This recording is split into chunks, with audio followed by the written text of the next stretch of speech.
राधे कृष्ण साथियों। आज जैसा कि मैंने कहा था, तीसरा चैप्टर जल्द ही लेकर आऊँगा। तो आज बृहत्पराशर होरा शास्त्र का तीसरा चैप्टर मैं आपके लिए लेकर आया हूँ। बहुत ही इम्पोर्टेंट है। यहाँ से ज्योतिष शास्त्र का ज्ञान तीसरे चैप्टर में बेसिक शुरू हो जाता है। तीसरे चैप्टर में कुल मिलाकर 88 श्लोक हैं। मैं बारी बारी से जितने श्लोक, आज लगभग 7 श्लोक में इसमें कवर करूँगा और धीरे धीरे इसके तीसरा चैप्टर थोड़ा बड़ा है, इसलिए इस तीसरे चैप्टर के वीडियो के कुछ जितने पार्ट होते हैं 5, 7, 10 वो पार्ट बनाकर आपको तीसरा चैप्टर अच्छे तरह से क्लियर करूँगा। और आपको अगर बेसिक समझ में आ गई तो आगे आपको ज्योतिष सीखने में बहुत ही मज़ा आएगा। तो साथियों, चलते हैं, शुरू करते हैं। तीसरे चैप्टर का प्रथम श्लोक का अर्थ मैं आपको बताता हूँ कि मैत्रेय ऋषि है जो मुनि पाराशर जी से कहते हैं कि आपने अब तक मुझे, जो मैंने आपको प्रथम और द्वितीय चैप्टर के बारे में बताया था उसी के बारे में कहते हैं कि हे मुनि पाराशर जी, अब तक आपने मुझे ग्रहों के गुण, ग्रहों के अवतारों के बारे में, ग्रहों का कैसे अवतार हुआ उसके बारे में आपने मुझे बताया था। प्रत्येक ग्रह किस तरह से अवतरित हुआ। अब आगे मुझे आप ग्रहों के गुण और स्वरूप के बारे में, गुण और स्वरूप के विषय में बताएं। इस विषय में मुझे अच्छे से बताएं। तो ये प्रथम श्लोक में कहा गया है।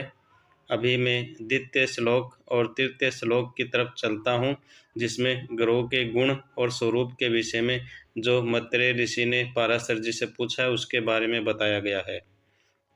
तो पाराशर ऋषि बोलते हैं मैत्रेय ऋषि जी को कि आकाश में जितने भी ग्रह हमें को दिखाई देते हैं, आकाश में जितने भी नक्षत्र और ग्रह की स्थिति हमें दिखाई देती है, जितने भी तारे हमें दिखते हैं, उनमें से कुछ नक्षत्र होते हैं और कुछ हैं जो ग्रह कहे जाते हैं। आकाश में बहुत सारे हमको आप देखते हैं तो तारे दिखाई देते हैं, कुछ छोटे कुछ बड़े। उनमें से कुछ तारे जो होते हैं वो नक्षत्र होते हैं और कुछ जो होते हैं वो ग्रह कहलाते हैं। इनमें से जो सदैव स्थिर रहते हैं और जिनमें परस्पर समान अंतर होता है उन्हें नक्षत्र कहा जाता है। इन्हीं तारों में जिनमें समान अंतर होता है, समान दूरी होती है और सदैव जो स्थिर रहते हैं उन्हें नक्षत्र कहा जाता है। ये दूसरे और तीसरे श्लोक के बारे में, दूसरे और तीसरे श्लोक में कहा गया है। मैं आपको एक एक श्लोक बिल्कुल अच्छे से खुलकर बता रहा हूँ। उसका शाब्दिक मैं अपनी लैंग्वेज में, अपनी भाषा में समझाकर आपको अच्छे से समझा रहा हूँ। आप अगर अच्छे से एक एक चैप्टर अच्छे से सुनेंगे तो आपको, मैं समझता हूँ, ज्योतिष का अच्छा ज्ञान हो जाएगा। आप खुद भी ज्योतिष अपनी कुंडली स्वयं देख सकते हैं। तो आगे चलता हूँ। श्लोक नंबर 5, 4, 5 और 6, इन तीनों श्लोकों को एक साथ मैं लेता हूँ।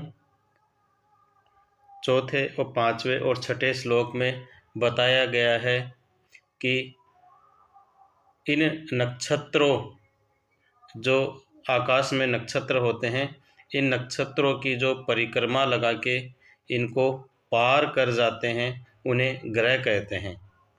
अभी मैंने आपको पिछले श्लोक में बताया था कि नक्षत्र स्थिर रहते हैं, उनकी दूरी समान रहती है। ठीक है, तो इन नक्षत्र को जो पार कर जाते हैं, परिक्रमण करते हैं, उनको हम ग्रह कहते हैं। ठीक है, यहाँ तक आपको समझ में आ गया। ग्रह आप जानते हैं कि 9 ग्रह होते हैं, सूर्य आदि से लेकर सूर्य, चंद्र, मंगल, बुध, गुरु, शुक्र, शनि और राहु और केतु। ये 9 ग्रह के आप बारे में तो आप अच्छी तरह जानते होंगे।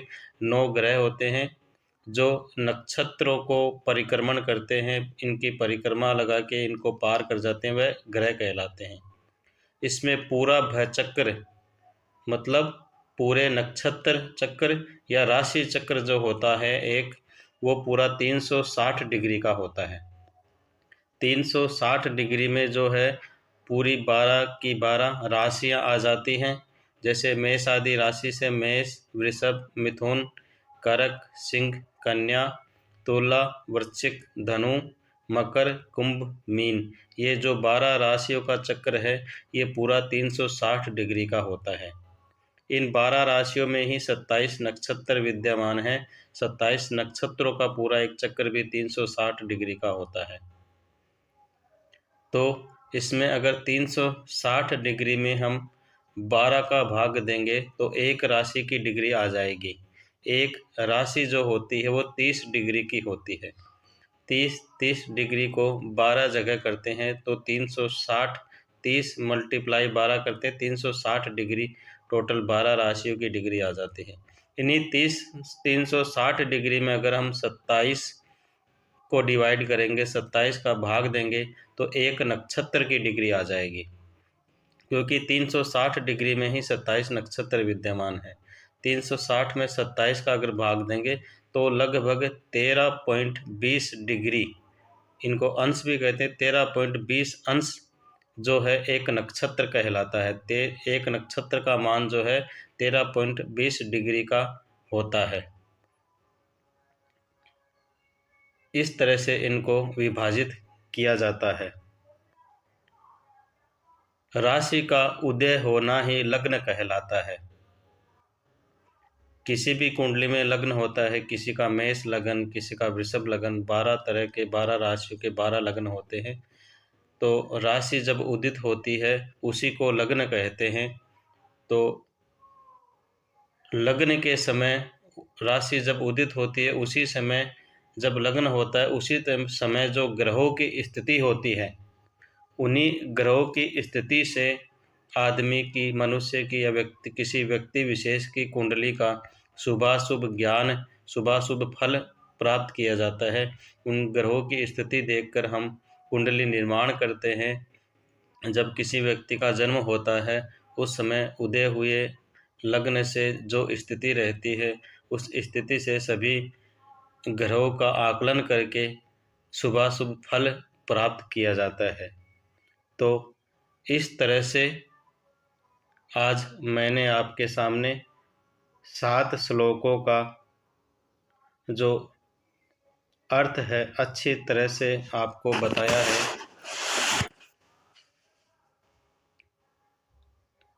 आगे मैं आपको इनमें जो 27 नक्षत्र जो हैं, अभी 6 श्लोक तक मैंने आपको बताया है, माफ़ी चाहूँगा।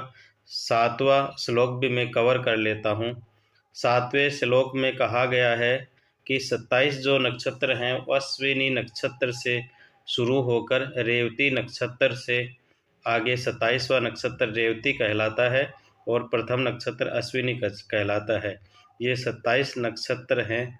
आपको आगे चल के 27 नक्षत्रों का मैं नाम भी अगर आप चाहेंगे तो बता दूंगा, या इस पुस्तक में भी आएगा इनके बारे में। तो ये 27 नक्षत्र हैं। राशि 12 होती हैं, वो मैंने आपको बताया। ग्रह 9 होते हैं। उन्हीं की स्थिति देखकर शुभाशुभ कुंडली का ज्ञान प्राप्त किया जाता है।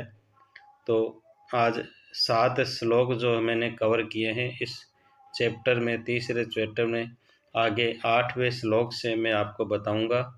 आप यूं ही चैनल के साथ बने रहिए। धन्यवाद। जय श्री कृष्णा। राधे राधे।